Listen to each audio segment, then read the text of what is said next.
recibir toda la información antes de definir el nuevo salario básico unificado por parte del Banco Central, que tiene que establecer la política de crecimiento con datos del año 2025 y la proyección para el año 2026. También tenemos que conocer el informe sobre los procesos inflacionarios por parte del Ministerio de Economía y Finanzas y conocer los datos del Instituto Nacional de Estadística y Censo sobre empleabilidad. Con todos estos elementos, el Consejo Nacional de Empleos y Salarios, que está integrado por empresarios y representantes también de los trabajadores, comienza el diálogo, el debate y la discusión. Sin embargo, considero que de estos datos de crecimiento, porque el Ecuador no había reflejado, según el Banco Central, el crecimiento del 3.4% desde hace más de 18 años. El último crecimiento que tuvo Ecuador, similar al que establece el actual Banco Central, fue en la época de gobierno del expresidente Lucio Gutiérrez. Okay. Sin embargo, manejando cifras. Perdón, Luchito, aún con todas estas complicaciones en las que vivimos en el día a día, tema inseguridad ahora, por ejemplo, tema paro, ¿aún así se muestra un incremento? Sí, y le voy a decir por qué. No solo lo dice el gobierno nacional, lo dicen institutos económicos independientes, lo dicen analistas independientes y lo refleja la balanza comercial, porque el presidente Daniel Noboa Sin emprendió viajes internacionales para aperturar mercados comerciales para los productos del Ecuador. Claro, lo vemos constantemente. Sí, ya no solo con los tratados de libre comercio como el que se suscribió finalmente con China, el de Canadá, el que prontamente se va a suscribir con Costa Rica, sino que son diálogos directos con el sector empresarial internacional, lo cual permitió la apertura a nuestros productos no tradicionales, es decir, ya no solo el banano, ya no solo las rosas, las flores, ya no solo el cacao, ya no solo el camarón, sino otros productos no tradicionales, lo cual permitió que los procesos de exportación aumenten, y para el aumento de un proceso de exportación, como en los productos que ahora se venden y se comercializan a nivel internacional, se requiere más mano de obra. Esto es lo que ha permitido, es decir, han sido las estrategias económicas y la política internacional sustentada bajo los viajes del presidente Daniel Noboa, lo que nos ha llevado hasta este momento a poder arrojar estos resultados. 8:48 de la mañana, 40 minutos. Estamos dialogando con la ministra de Trabajo, Ivonne Núñez Figueroa. Yo, a través de los años, mi querida ministra, hemos visto que empresarios, trabajadores nunca se ponen de acuerdo y el voto dirimente siempre es del gobierno, ¿no? Ya hay datos de incremento. ¿Cuánto será el porcentaje que se está empezando? Para empezar, se habla de 6, 10, 15 dólares. Con los resultados hasta agosto del Banco Central del 3.4%, estamos hablando de un incremento para el año 2026 entre 14 a 16 dólares. Es decir, si el actual salario es de 470, vamos a tener entre 484 a 486. Pero necesitamos los informes finales con corte del mes de noviembre.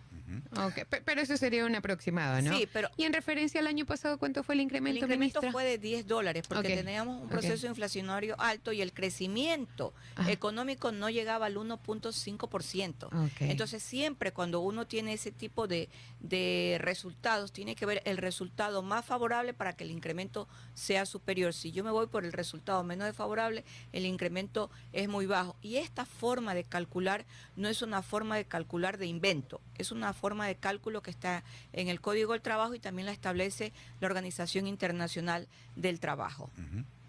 Perfecto. 8 de la mañana con 42 minutos, 8 de la mañana con 42 minutos. Ministra, el tema de la generación de empleo. La generación de empleo tiene varias estrategias. Nosotros iniciamos en el mes de junio del año pasado la estrategia del presidente Daniel Noboa, conocida como Ruta de la Empleabilidad.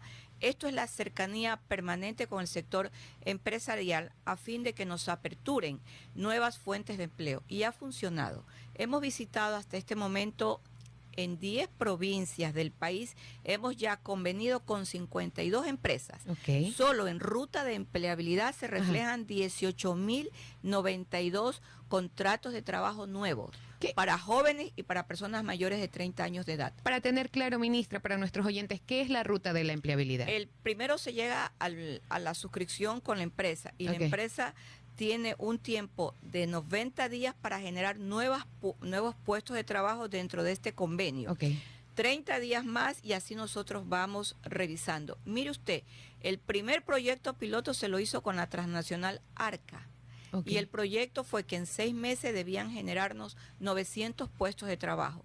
En este momento, Arca Continental, que es la Coca-Cola y las empresas aliadas de ellos, nos ha generado aproximadamente 2.000 puestos de trabajo. Sobrepasando. Sí, lo sobrepasaron solo en ruta de la empleabilidad.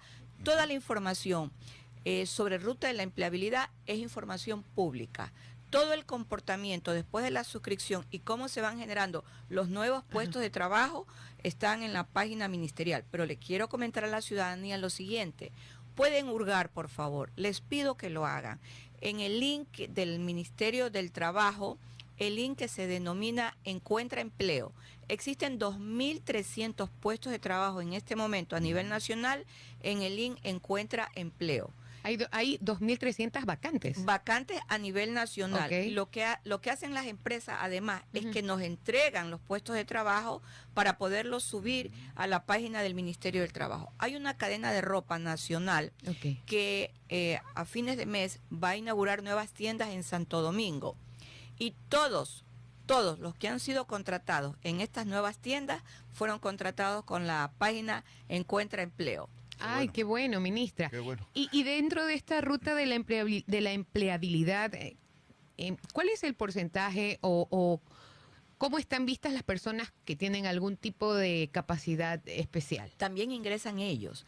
Nosotros priorizamos en la ruta de la empleabilidad que en los convenios se pacte primero la empleabilidad para todos, ya no solo para nuestros jóvenes comprendidos entre los 18 a 29 años de edad, sino para todos. Y unos jóvenes como yo, por ejemplo, de 40. De 40, sí. Usted tiene una eterna juventud, déjeme decirle, al igual que usted, que yo lo conozco desde hace años.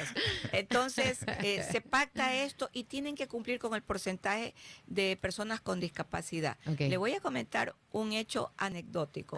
El año pasado, en la empresa Utopía Farm, que es una de las empresas de mayor exportación de rosas, cuando fuimos a ver ruta de la empleabilidad y ya después fuimos a constatar los resultados. Hacer monitoreo. Sí, y el presidente nos acompañó en el evento. Me dijo el empresario, me dice, quiero enseñarle algo. Quiero que usted conozca a los jóvenes con discapacidad. Eran sordos mudos. Los jóvenes. Me dice, pero además ellos le quieren dar un mensaje al presidente Daniel Noboa. Y le dieron el mensaje con el lenguaje de señas al presidente Daniel Noboa. A mí personalmente me conmovió la actitud de los jóvenes, pero me alegró verles la felicidad en sus rostros. Entonces, cosas como esta yo les podría contar. Totalmente útiles, ministra. Lo que pasa es que durante mucho tiempo habían sido como relegados, ¿no? O apartados. Relegados, marginados y excluidos. Por supuesto. Y además con actitudes contra ellos muy difíciles. Totalmente. Pero hoy el Ecuador ha cambiado y esta ruta de la empleabilidad, que es la ruta de la cercanía, del conversatorio directo con los trabajadores, con los empresarios, de visitar las instalaciones, por eso ruta de la empleabilidad, máximo en un día podemos visitar 2 empresas, porque tenemos que hacer el recorrido en todas las instalaciones, conocer de primera mano los procesos de producción, hablar con los trabajadores, y nosotros hacemos esta labor porque esta es parte de la política laboral del presidente Noboa. 8:47, 8 de la mañana, 47 minutos. Estamos dialogando con la ministra de Trabajo, Ivonne Núñez Figueroa. En este tema de los contratos colectivos público y privado, ¿cómo va el seguimiento? ¿Cómo va ese monitoreo por parte del ministerio a su cargo?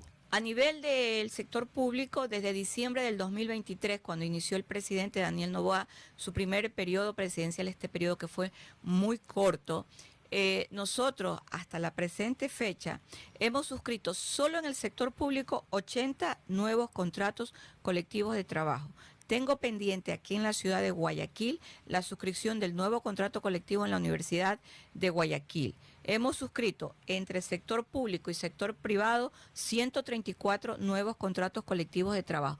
Pero en el sector público se exigió un requisito que no se lo venía cumpliendo y que dio muchos problemas. ¿Cuál? que es el requisito de contar con el dictamen del Ministerio de Economía y Finanzas de la sostenibilidad económica en los incrementos que se le hacen a los obreros.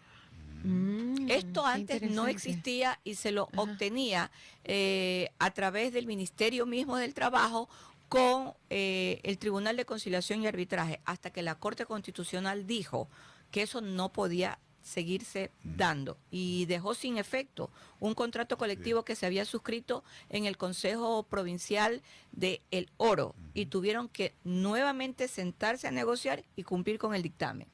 A esos contratos que los llaman contratos leoninos colectivos en ciertos sindicatos, ¿se les ha puesto un alto, un límite, ministra? Por supuesto, se estableció con el Ministerio de Trabajo el acuerdo ministerial que tiene pisos y techos. No pueden superar los techos. Porque antes eso era... Sí, claro. Y mire usted que la negociación la hacían en el Ministerio de Trabajo, en el Tribunal de Conciliación y Arbitraje. Y allí superaban los techos, superaban un sinnúmero de cosas. Una fiesta, sí. Y no tenían el dictamen del Ministerio de Economía y Finanzas, pero sí estaba convenido con las autoridades de esa época cumplir todos estos contratos colectivos. Eso concluyó. Bueno. Los techos están establecidos en el mandato constituyente 2, en el mandato constituyente 4 y en los decretos ejecutivos 1701 y 225. Entonces eso es lo que ahora sí se respeta totalmente. Está vigente. Se O sea, cumple ni incluso, menos ni más, porque no se- hay sueldos estratosféricos. pues. Es que hay que cumplir con lo que está en los mandatos y yo siempre le digo a los dirigentes, si ustedes quieren romper los mandatos,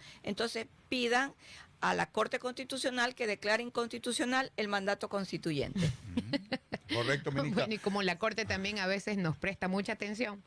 Ah, también, sí, pues, sí, ¿no? la Sí, Corte tiene señor. pendiente 2 temas con el Ministerio de Trabajo por 2 demandas que hemos presentado y que no fueron aceptadas por la Corte. Y estamos insistiendo en que se nos convoque a la respectiva audiencia oral y pública para sustentar los derechos que han sido vulnerados hasta este momento por la Corte Nacional de Justicia respecto al despido ineficaz, al igual que el pago relacionado a la bonificación por desahucio. Pero de esos temas pues Claro. va a seguir conociendo el país posteriormente. Muy bien, ministra. 8 de la mañana con 50 minutos a través de Radio Sucre 700 AM y Sucre FM 95.3. Muchos de nuestros oyentes también siempre nos preguntan por el pago a los jubilados.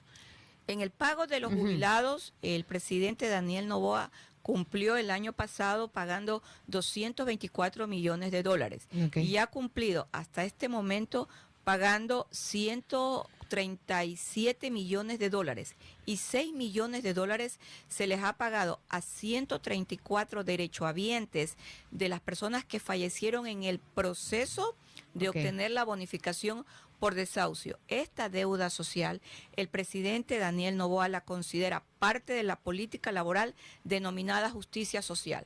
Llegar a aquellos que por años no fueron considerados, fueron abandonados y fueron excluidos en sus derechos laborales. Qué bueno. 8 de la mañana con 51 minutos, 8 de la mañana 51 minutos. Oiga, con respecto, ministra, al atentado que ocurrió el día martes acá en Guayaquil, hay un retweet del expresidente Correa. Bueno, a él leerlo es entrar en una catarsis. El presidente que gobernó en su momento, el expresidente Correa que gobernó en su momento 10 años y pretende seguir gobernando a través de las redes sociales, No. como yo lo he denominado, es un criminal. Es un criminal y lo digo con la responsabilidad que me caracteriza como ministra de Estado porque así lo determinó la justicia ecuatoriana. Cuando uno es condenado por delitos mayores, la denominación de la condena es que sea condenado a un criminal. Pero más allá de eso, el expresidente Correa Delgado ya se encuentra debidamente determinadas sus actuaciones como expresidente y actuales por la historia. No pertenece a las mejores páginas de las historias nobles, bondadosas y con esperanza que el Ecuador ha construido a través de más de 200 años de vida republicana. Él ha sido una persona que mancilló en su momento la dignidad porque él pactó con la FARC. Hay que leer el libro de Arturo Torres para entender el pacto con la FARC desde el primer día de su gobierno. Y no solo eso, yo los invito a que lean, porque se encuentra en la página pública de Google el informe de Angostura, para entender por qué él tuvo una conducta de alianza permanente con la criminalidad.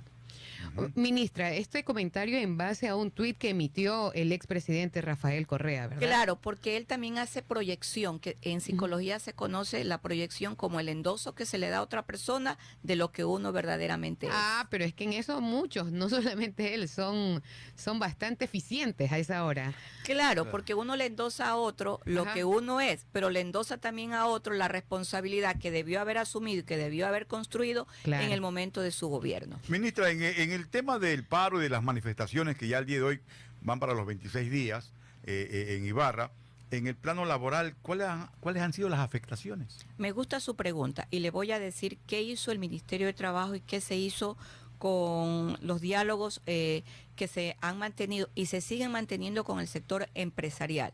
Decidimos con el sector empresarial que no podían presentar trámites administrativos para vistos buenos, en razón de que Ok. la forma en que se manifestaron cerrando las empresas y también cerrando las carreteras eran elementos de fuerza mayor y caso fortuito que impedía, primero, la apertura de las empresas y segundo, llegar a sus puestos de trabajo los trabajadores. Claro, era complicadísimo. Ya, Totalmente. entonces ningún empresario, ninguna empresa ha presentado trámite de visto bueno para desvincular a trabajador alguno en la provincia de Imbabura. Pero todo esto lo hicimos mediante diálogos directos y además el Ministerio de Trabajo emitió una resolución conminando que aquellos trabajadores que podían tomar las vacaciones, la empresa de manera inmediata se las concediera. Ah, ya, qué bueno. Ah, bueno, aprovechando todos estos días de paralización. Claro, pues, pero bueno, lo porque no- importante era garantizar, como lo sigue Claro. Que el siendo, trabajador no el se vea puesto de afectado. trabajo. Pero esta Ok. crisis también la vivimos el año pasado, Sí. en la crisis energética. Claro. Y en Correcto. la provincia de La Suey, los empresarios, que fue donde se atacó en su momento y se dijo que se habían perdido 300.000 puestos de trabajo, de ninguna manera eso pasó. Correcto, ministra. Bueno, y la conflictividad laboral ya al cierre del 2025, ¿cómo sigue? ¿Cómo está? En este momento yo le puedo decir que en Ecuador hay 0 conflicto laboral. El último conflicto laboral en el que intervino el Ministerio de Trabajo, porque así lo faculta la ley, fue un conflicto laboral de mucho tiempo, porque los trabajadores tenían ya un año en huelga en el GAT municipal de Quevedo, concluyó. El fallo fue favorable con el pliego de peticiones a favor de los trabajadores. La huelga se la declaró legal y los trabajadores no perdieron sus puestos Oiga, de trabajo. discúlpeme, ministra, con respecto a las afectaciones que usted tocaba el tema, ¿cómo se va a reactivar? ¿Qué plan tiene el gobierno para reactivar el plano laboral en las zonas afectadas? Bueno, tenemos una gran ventaja, que es la ventaja de fin de año. En la ventaja de fin de Claro, año se también hay reactiva. empleabilidad por temporada y en el caso de las flores también hay empleabilidad por temporada. Entonces, la reactivación en estos sectores y en estas provincias siempre es constante. No hay un letargo, es decir, que ahora se paraliza por 6 meses y se vuelve a reactivar en 6 meses. En las provincias, tanto en Imbabura como en Cotopaxi, tenemos reactivaciones temporales y nosotros como Ministerio de Trabajo vamos. Yo acabo de visitar la Tacunga hace 20 días y vi la reactivación en el sector de brócoli, porque el incremento de la exportación aumentó en esta empresa, al igual que con las flores de temporada. Entonces nosotros vamos, constatamos, porque tenemos los registros de los contratos en el Ministerio del Trabajo. O sea, un escenario muy propicio ahora Alentador. con el cobro y el pago del décimo en el sector público. Se complementa un escenario muy importante. Por supuesto, y no es ilegal pagar anticipadamente el décimo. De hecho, en Ecuador muchos trabajadores, tanto del sector público como del sector privado, reciben mensualizado el 13º, también las vacaciones y también el 14º. verdad. Lo que estamos haciendo es permitiendo que las personas reactiven sus procesos económicos, sus finanzas en sus hogares, y también tenemos allí que señalar que el sector de los jubilados del Instituto Ecuatoriano de Seguridad Social, también van a recibir anticipadamente el 13º. Ah, Ese perfecto. es un buen Eso anuncio, es oiga. un muy buen Un buen anuncio. anuncio. Claro, ellos tienen el derecho porque Totalmente. así lo establece el Código del Trabajo, reciben el 13º y el 14º. Entonces, es un proceso permanente en el que el presidente Daniel Noboa define muy bien las estrategias, tanto económicas como él, mejor que nadie, conoce las finanzas públicas. Yo le tengo una última pregunta, si me permite, mi querida Sí, ingeniera. dele, porque yo también le tengo sí. un par de preguntitas a nuestros oyentes ya para finalizar la entrevista. ¿Cómo están las estadísticas en empleo y subempleo? Bueno, nosotros para manejar estadísticas de esta naturaleza que usted pregunta, siempre vemos la base de datos del Instituto Nacional de Estadísticas y Censos. Según el INE, tenemos empleabilidad al 37.4%. Hemos aumentado 2 puntos en relación al año pasado. Y hay que entender por qué. Porque la balanza comercial arroja que procesos de exportación crecieron en Ecuador. Mire, sería muy importante que en el país, por ejemplo, la inversión extranjera viniese. Qué interesante es cuando yo leo, por ejemplo, cómo la inversión extranjera en Colombia y aquí nomás en Perú supera los 5.000, los 8.000 millones de dólares. Nosotros no llegamos ni a 500 millones. Si tuviésemos un proceso de inversión con seguridad jurídica y con elementos de competencia firme, evidentemente vamos a tener también más incremento laboral, el proceso de crecimiento económico sería mejor. Pero nosotros lo que hacemos como Ministerio de Trabajo es conocer los datos del Instituto Nacional de Estadísticas y Censos y reafirmar procesos de empleabilidad en sectores olvidados. Y les quiero comentar algo. Hace 15 días, 9 ministros del Trabajo de América Latina suscribimos el compromiso por la justicia social y el compromiso de la lucha permanente para encontrar empleo en el sector de la informalidad. Entonces, entre todos estamos compartiendo las experiencias, cómo lo ha hecho Perú, que fue el estallido social de la informalidad en los años 80. ¿Cómo lo hicieron otros países? ¿Cómo lo hizo Brasil? Entonces, yo como ministra de Trabajo siempre les digo, por favor, quiero conocer sus experiencias y enséñennos, porque aprendiendo podemos mejorar, no solo ustedes, sino todos, incluido Ecuador. Muy bien, ministra, muchísimas gracias. 8 de la mañana con 55 minutos. Caramba, yo tenía aquí un par de preguntas 59 de nuestros oyentes. ¿Y yo qué dije? 55. Ay, perdón, discúlpenme. Vaya bajando, diga 45. Ministra, rapidito, por aquí Farid Zavala dice, por favor, preguntarle a la doctora cómo está el tema del pago de la homologación a los funcionarios judiciales. El Ministerio de Trabajo hizo el informe, porque el Consejo Nacional de la Judicatura preguntó al Ministerio de Trabajo respecto a si teníamos acreditado la lista de las personas que deben tener acceso al pago de esa homologación. Nosotros ya remitimos el informe al Consejo Nacional de la Judicatura. El Ministerio de Trabajo cumplió con su papel, con lo que fue solicitado por el Consejo Nacional de la Judicatura. Entiendo que el día de ayer ellos, los representantes de este importante sector activo y también pasivo de la función judicial, tenía reuniones con el actual presidente del Consejo Nacional de la Judicatura. Yo aspiro que esa deuda económica, que es una responsabilidad del actual Consejo Nacional de la Judicatura, se la pague en efectivo y, de ser posible, también se la pague con bonos, porque es un mecanismo de pago que también existe en el país. Bien, y la última pregunta, ministra, ¿cómo se llama el libro que usted nos recomendó hace un momento? Preguntan. El Juego del Camaleón, de Arturo Torres. Por favor, les pido, y nadie me ha dicho que lo promocione, pero yo, que soy una lectora... Pero tampoco le hemos dicho que no. Que soy una lectora permanente y hay que conocer las realidades para saber cuál es el origen del problema, cuál es el origen del mal. Lo pueden conseguir, cuesta menos de $25. ¿Cuántas páginas? Son muy cortas, y hay un libro también que es muy bueno, donde se detalla el nivel de seguimiento que se le hizo a dirigentes políticos importantes en la época del Correato. Este libro fue escrito por Calderón, Juan Carlos Calderón, es muy bueno, y ahí, por ejemplo, descubrí que el plan que se diseñó para perseguirlo a Galo Lara se denominaba el Plan Vegetal. Vea usted. Muy bien. 9 de la mañana con 1 minuto. Estuvo todo con se llega nosotros. A saber tarde o temprano. Así es.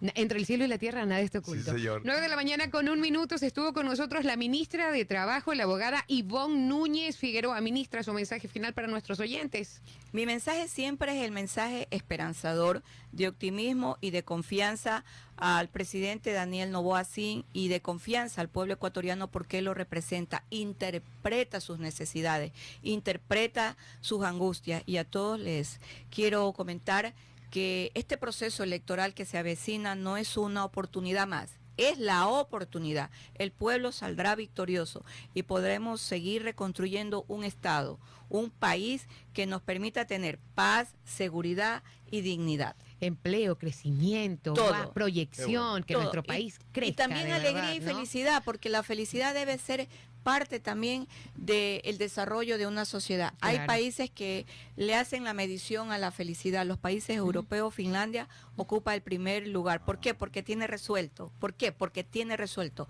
el empleo, tiene resuelto la dignidad, tiene resuelto la seguridad. Entonces, ¿Cómo no vivir feliz? vamos a reconstruir una sociedad que además nos pertenece hoy y siempre. Así es. Qué bello. 9:03 a.m. Muchísimas gracias, ministra. Gracias a usted. ¿Va a Gracias cumplir la agenda en también. Guayaquil usted hoy? Sí, Allá. estamos ya varios días trabajando con ruta de la empleabilidad y así vamos a seguir. Tenemos ruta de la empleabilidad en Manabí, tenemos ofertas laborales, va a haber una feria de empleabilidad en la ciudad de Manta. Así nos arriesgamos con el gobierno del presidente Listo. Daniel Noboa. Perfecto. Muy bien, nos vamos nosotros a un corte comercial. Regresamos con más. Ya también está el ingeniero en línea, así que no se despegue del juego de las noticias. Ya volvemos.